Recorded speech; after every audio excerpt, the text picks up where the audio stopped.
Spring has made her way back to us.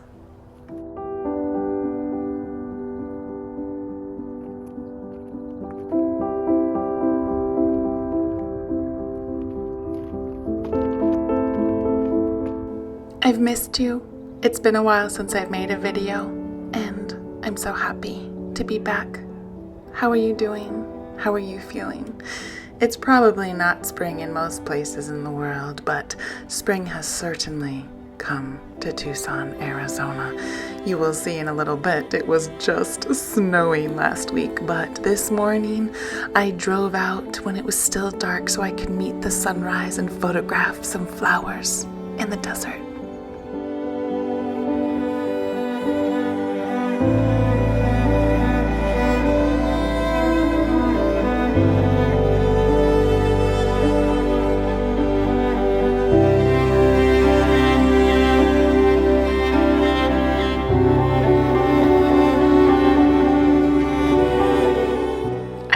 Feeling that well, and so getting out into nature is even more important for me. This morning I just really wanted to stay in bed. It was so nice and warm, but I got myself up in the dark, made myself coffee, and drove in the dark to meet the sunrise because I knew that's what my soul needed.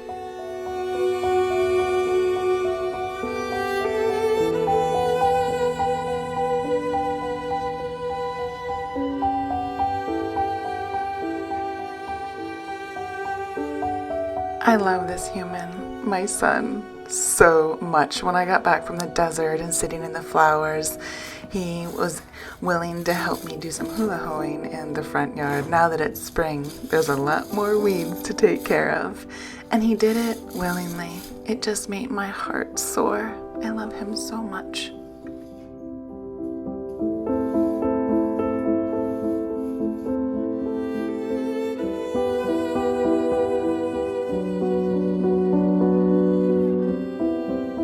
On my property, I've allowed this globe mallow to really take over, and I really enjoy watching the bees just get full of nectar and pollen. And I also got to plant some white sage that's popping up. And all of this spring was happening this week, but last week it looked more like this.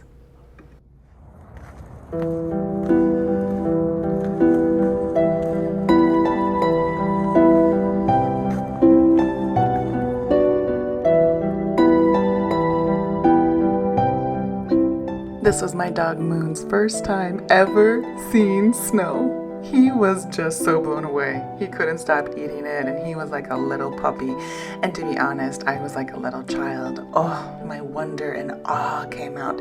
To be in awe of nature feels really like one of the most magical blessings about being human. I love tapping into that childlike sense of awe and beauty. I didn't feel very good when I woke up this morning, but as soon as I looked out and saw all the snow, immediately my mood changed to awe and wonder. And I took my dog and we went and played in the snow.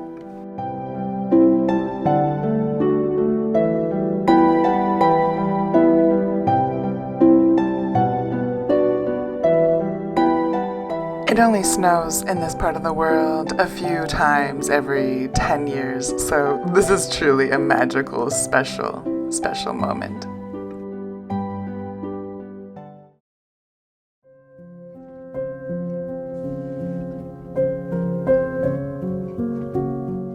Three weeks ago, I took my son to a primitive skills camp out in the desert. It was my first time going, but I love my tent setup that you can see here. I'm so into my tent setup and my really comfortable bed. That bed is so comfortable.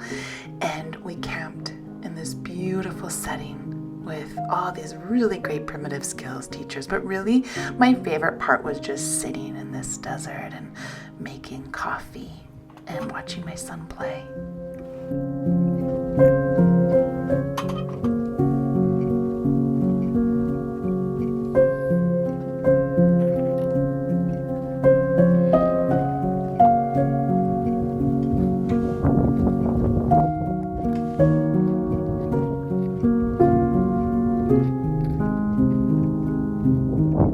My son really loves video games. And I used to feel really ashamed about that and worried, but I have let that go. He loves video games, and I make a point to get him out into nature as much as I can. And we always, always have a transformative time.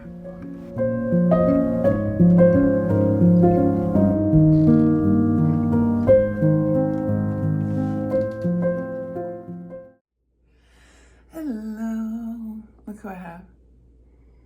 I just got back from the desert and I accidentally picked up this little guy. He's so cute, or she, or they. She just flew to the flower.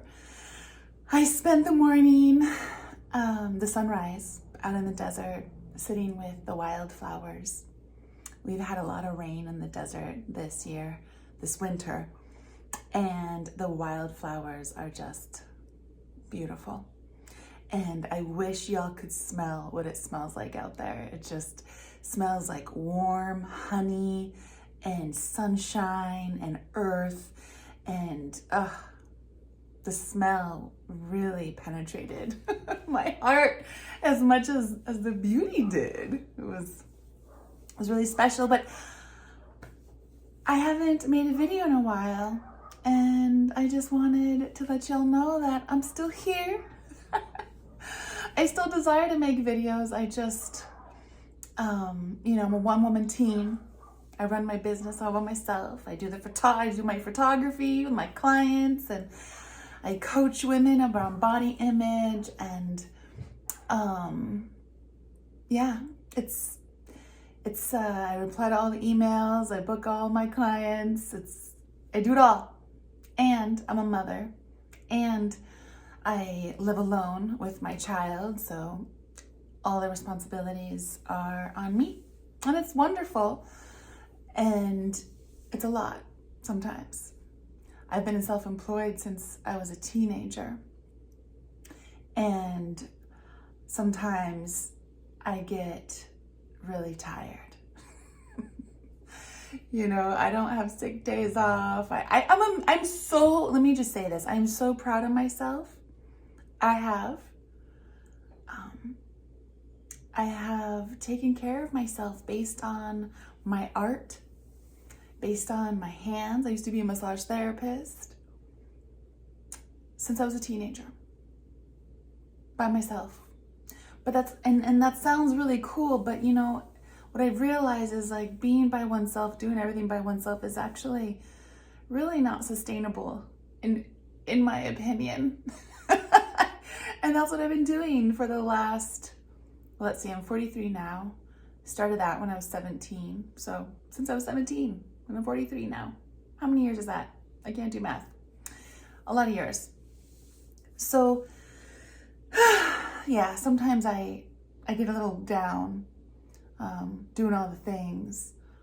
If I'm sick and I have to cancel clients, that means that I will have less money to pay all my bills, and everything is on my back. And I have people that love me in life, but I don't have any financial security beyond what I bring in for myself. I don't have rich parents. I never have. My husband and I have a very unique relationship. He lives on his own with his 3 children, and I live here, and we meet sometimes to go have fun, and we're figuring that out. Married, but not living together. And so all my responsibilities are mine. And I'm so, so proud of myself. I've done it for so long. And I'm getting so tired. So that's why I haven't been making videos lately, but there's been so many beautiful things happening in Tucson. Last week, we had snow. This week, we have all these gorgeous spring flowers. A couple of weeks ago, I took my son to a primitive skills camp. And so I have some cute footage of the camp that we set up. And I love my camp setup. I'm very proud of my camp setup. And my son Sequoia and I, we love camping. He doesn't love it initially, but once we get out there and I have it all set up, he loves it. And I spent a lot of years getting my setup together, and it's pretty perfect. So we went to Primitive Skills Camp. We made some beautiful things. Actually, I want to show you one of the things that we made. This is one of the things that my son made at Primitive Skills Camp. It's a gourd, and it has sand from an anthill in it with a stick that he whittled. It was super fun. And that was lovely. And let's see, what else has been going on? Life has been a lot. Being human is a lot for me. Luckily, I am committed to my healing. And by adapting breath work and meditation and holding myself accountable and surrendering and letting go, I was able to stop taking antidepressants, and I was also able to get off my high blood pressure medication. I think it also helped that I stopped drinking a lot of alcohol for the high blood pressure medication. I was sober, and now I drink occasionally, just very once in a while, but mostly when I have an occasional drink, I feel so crappy that I don't even really want it. So I don't, but it's lovely to be human and be committed to my healing. I've been working with my emotional eating for a long time. I can use lots of different things. I can use Netflix as a way to tune out and to numb. I can use food. And when I'm committed to just sitting with my hard feelings, doing all my breath work and all my things, it really is better in the long run. When I use Netflix and when I use food and such, it also numbs my creativity. So if I tend to my spiritual, physical, beautiful self, then I have more opportunities to tap into my creativity, to my gratitude, to being a better human, to being a better mom, to being a better friend, a better partner. So that's what I've been doing. I've been challenged a lot lately, but here we are. And this morning I was able to watch the sunrise in a surrounded by wildflowers. Those are the moments that sort of weave together as I navigate the harder parts of being human. And I accept the harder parts. It's just part. I can't resist it. I don't want to resist it. I'm gonna sit with it, move through it, and then hopefully create beauty once I understand and I can let it go. So that's what's been up over here. And I've had some beautiful clients lately, gorgeous photo shoots out in the desert. And one thing that I have learned, and that I'm still learning, if I'm really honest, I'm still learning, is how to be married and feel safe in a dynamic that I have very little inspiration. I don't know any other couple that's married and that don't live together, but aren't separated. So my husband and I, we're not separated. We're still married. We don't live together. And he has a situation in which is challenging for me. The way that his ex-wife treats me is a way that, or behaves around me, is a way that is very hurtful and very scary. The way I treat my son's bonus mom is very different. We have different beliefs around these things, and neither are right or wrong. They're just different beliefs. And the beliefs that my husband's ex-wife has around her behaviors with me make it so that I choose to stay away a lot and let my husband be with his children it feels like he has another family. It's not the case. But it feels like he has another family because I don't feel welcomed by the ex-wife, and I feel she influences their children. They have 3. And so I just want my husband to have a beautiful relationship with his children. And I stay away for the most part. And my husband does beautiful things. You know, he comes over and we have date nights, and he's so kind and so generous and so loving with me, and understands how it feels. You know, in my perfect world, I would be treated the way I treat my son's bonus mom, which is with excellence. I love that she's in my son's life, and I want to show every way possible the gratitude in which I feel that she shows up for my son.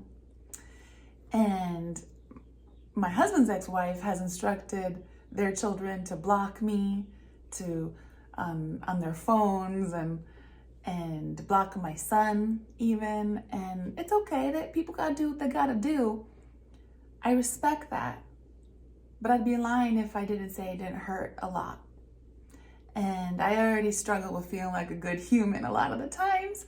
So I'm like, wow, I must be some monster to have to block, to have your children block me. Children who I used to care for in my home. I invited, my husband and his children lived with me for 4 years, and I cared for them, and I made sure they had everything they needed.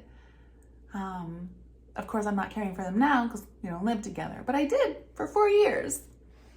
And yeah, I guess that's what needs to happen. It's confusing for me, but it also gives me an opportunity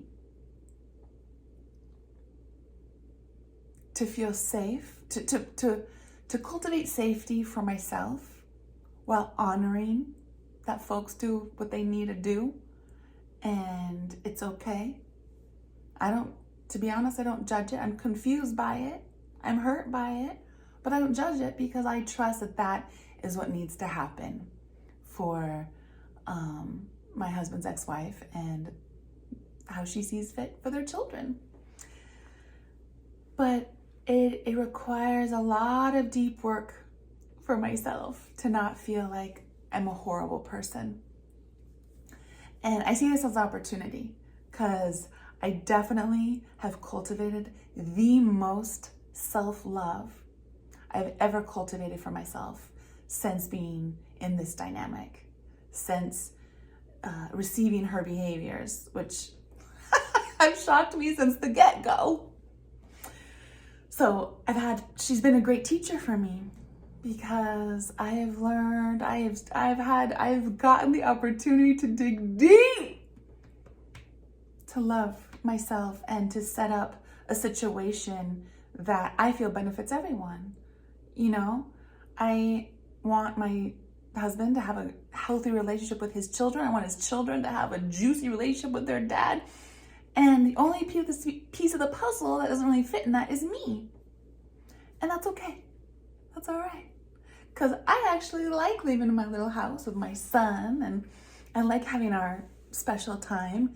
You know, in 7 years, he's going to be 18. So this time is sacred for me and my son too. So it's all interesting. Some days are easier than others. But what is certain is that my husband is a beautiful man and he does his very best. I often don't understand why he does what he does, but I trust he does what he does because that's what he needs to do for himself and his children. And he always shows up beautifully. He just brought me these flowers right here. He shows up so beautifully, and we struggle with communication a lot around the topic of his ex-wife and children, which are a big part of his life, most of his life. And how does our relationship weave within that? And so far, I feel like living apart and surrendering and letting them have the blended family model that they have and honoring it and support and love, even loving it. I want to love it for them. I want to send my love to them. I want their children to be raised by two people that love them. My husband's ex-wife is a fabulous mom to their children, and his ex-wife is really, really kind to my husband. The only person that doesn't fit is me, and that's okay. That's okay. I'm not understood in that dynamic, and that's okay. But I can send my love and gratitude for the fact that they cultivate something that works for them. Does that make sense? Relationships are hard, y'all. Relationships are hard. And I'm just trying to free myself from social expectations, from my own inherited expectations, and instead asking myself, what feels the best? How can I show up with more kindness? How can I show up with more love? How can I show up with more gratitude? And those answers can be really elusive for me a lot. So I do breath work, I do meditation, I do breath work, I do journaling, because I want to show up kind. And often my first reaction, though, is defensiveness because of self-protection. But I'm learning to feel safe, take care of me, have certain boundaries, and celebrate and honor. Maybe not celebrate, maybe not yet, but definitely honor and authentically respect how other folks need to do blended family models.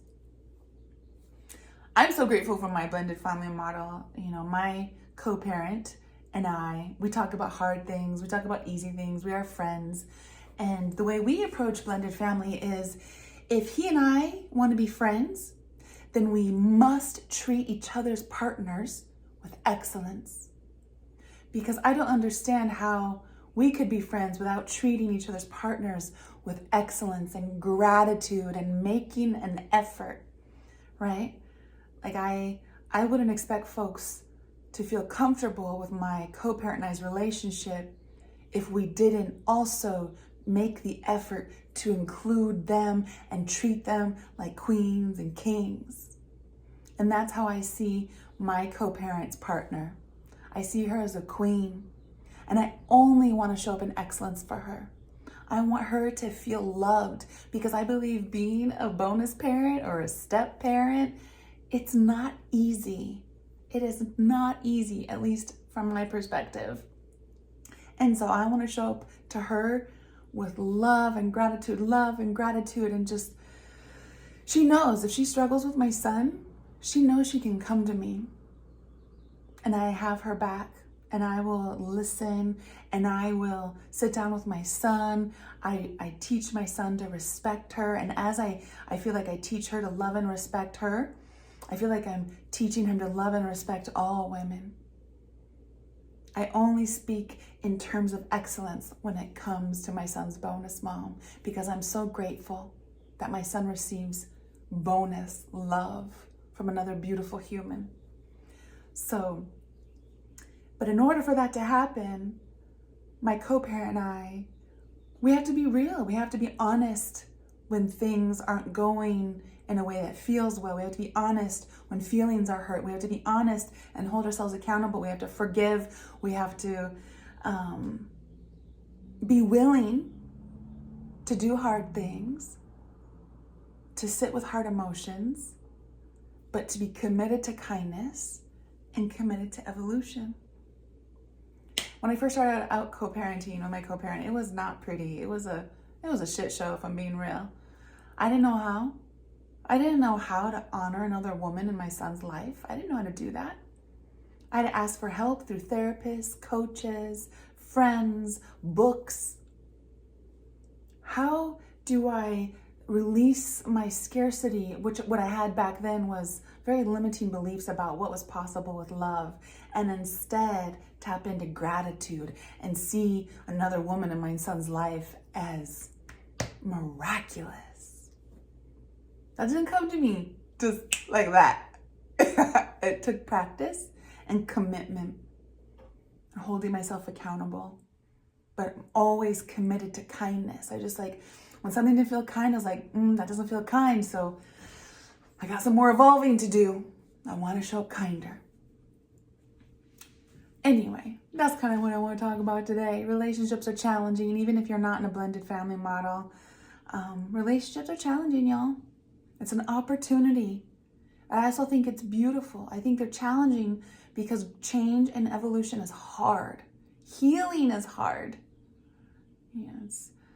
When people reflect to me areas that I feel stuck in, or that I'm maybe not even aware that I feel stuck in, but when they reflect to me like, Jade, this didn't feel so good when you said that or did that, might hurt. But I'm so grateful that in close, intimate relationships, that's where I feel like I grow the most. But it doesn't feel good most of the time. But after sitting with the hard stuff and moving through, it does feel good. And I feel like I have more access to kindness, gratitude, and showing up in ways that I want to model for my son what is possible. Kindness is possible. Adults getting along. Also, adults making mistakes. Also, adults hurting each other's feelings. But then, not but, and then him witnessing us apologize, hold ourselves accountable. I think it's so important for him to see us, oops, I didn't mean to say that, and that wasn't really kind, and I want to apologize for that. And that to me is modeling excellence, and for him to see that there's enough love to go around. Yeah. Thank you for watching. I hope you have a beautiful, beautiful day, week, month, year, and happy spring. If you're in a place that's welcoming spring, like Tucson, Arizona is. Sending much love. Mwah. Bye-bye.